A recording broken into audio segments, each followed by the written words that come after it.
Hola, mi nombre es Martín de Randos Studio y hoy les voy a presentar y a explicar cómo se juega el Valle Secreto. El Valle Secreto es un juego de 2 a 4 jugadores de colocación de cartas. Durante la partida los jugadores van a ir formando una grilla en la cual van a ir colocando estratégicamente las cartas que tengan en la mano, intentando ser quien obtenga mayor puntaje al final de una tercera ronda de juego. En este juego, cada jugador va a representar a un clan que ha descubierto este nuevo y misterioso valle y se van a ir asentando en los lugares que les sean más convenientes para los distintos tipos de clanes. Entonces, primero les voy a presentar los componentes del juego. Vamos a tener un mazo de 20 cartas que van a estar divididas en 4 tipos de territorio distinto, representando los distintos biomas del valle. Y cada tipo de territorio va a estar numerado del 1 al 5. Vamos a tener entonces en total 20 cartas. Estas ahora las voy a barajar y les voy a presentar el resto de los componentes. Vamos a tener un set de 24 fichas en 4 colores distintos para representar los distintos clanes durante el juego.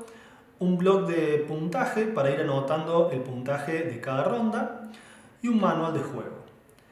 Para comenzar, primero cada jugador debe recibir sus fichas de clan. Puede elegir cualquier color que prefiera y va a recibir distinta cantidad de acuerdo al número de jugadores. Si somos 4 jugadores, solo vamos a recibir 4 fichas de clan por jugador. Si somos 3 jugadores, vamos a recibir 5 y si somos 2 jugadores, vamos a recibir las 6 fichas.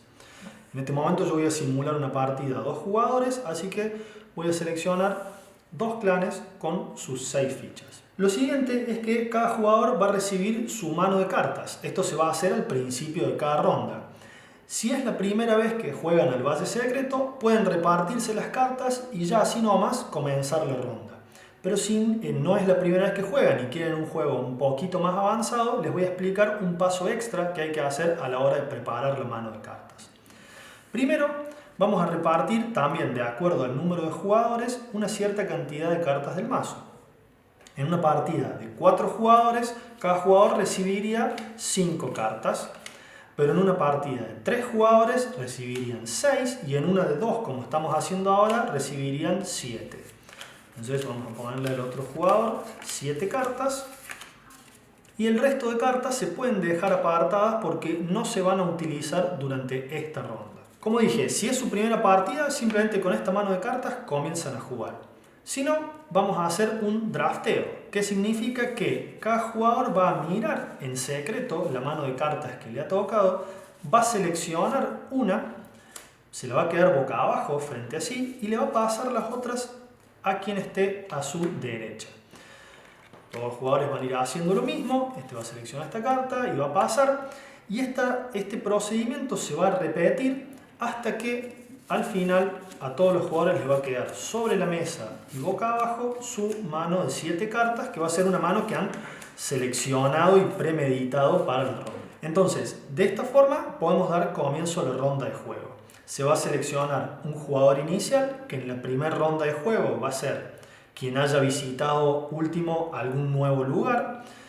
Y en las rondas siguientes va a ser quien haya obtenido mayor puntaje en la ronda anterior. Vamos a suponer que comienza la ronda del jugador amarillo y lo que va a hacer en el turno es seleccionar una de las cartas de su mano, colocarla en el centro de la zona de juego y colocarle también encima una de sus fichas de clan por el lado que está de color, porque del otro lado vemos que está sin color. Lo vamos a colocar por el lado con color y eso va a significar que esta carta es donde él se ha asentado ya con su clan.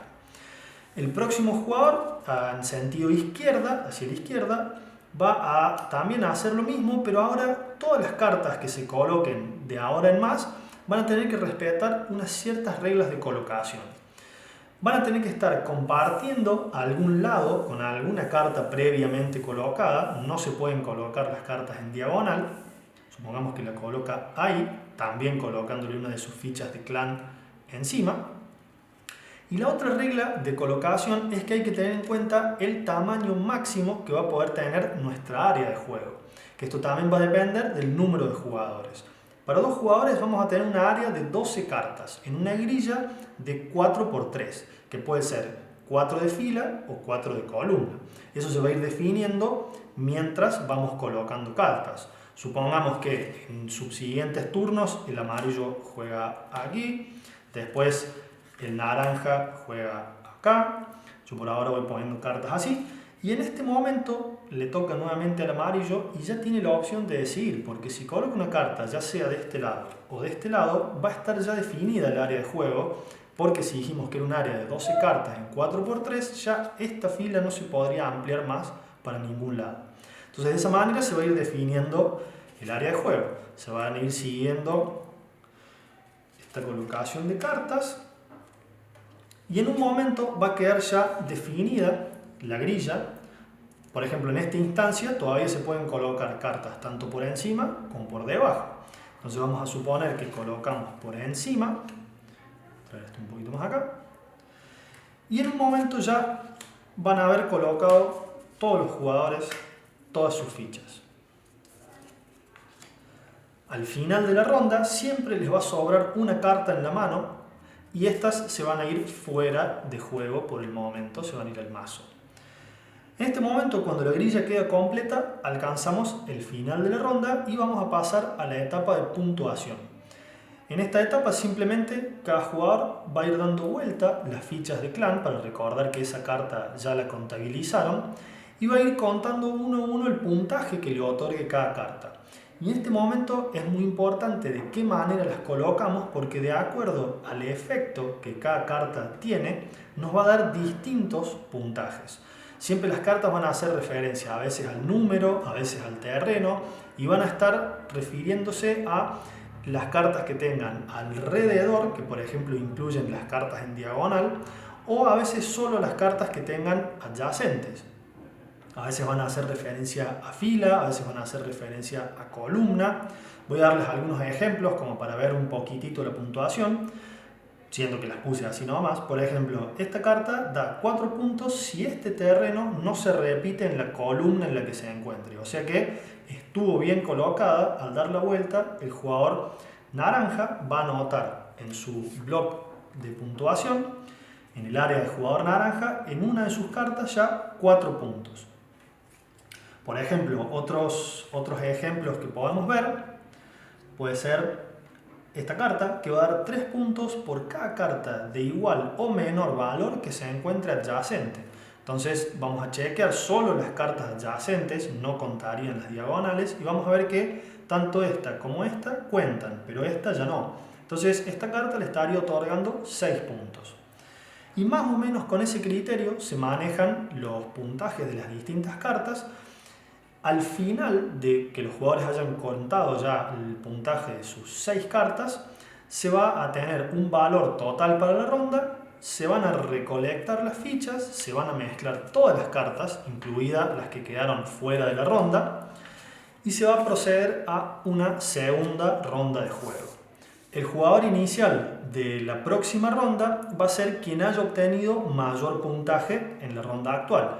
Supongamos que el amarillo obtuvo mayor puntaje que el naranja, entonces va a ser él quien comience jugando la primera carta en la ronda siguiente. Esto fue el Valle Secreto, espero que les haya gustado y nos vamos a ver en un próximo video.